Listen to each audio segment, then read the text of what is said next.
Sumber-sumber diplomatik memberitahu Al-Mayadin pada hari Kamis bahwa Menteri Luar Negeri Jerman Annalena Baerbock mendesak sekutu NATO untuk memblokir rancangan resolusi PBB yang menyerukan penghentian segera ekspor senjata ke Israel. Menurut sumber tersebut, Baerbock dilaporkan mengatakan kepada rekan-rekannya dalam pertemuan para Menteri Luar Negeri NATO di markas besarnya di Brussels.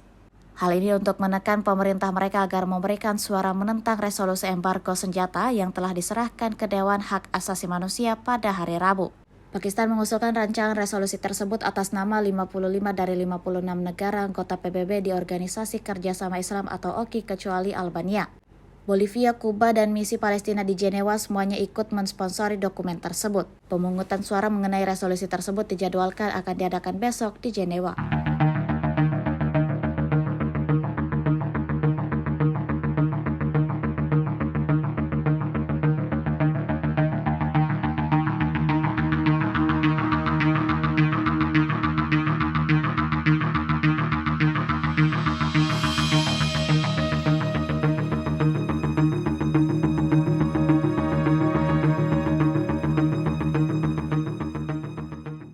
Download Tribun X sekarang, menghadirkan lokal menjadi Indonesia.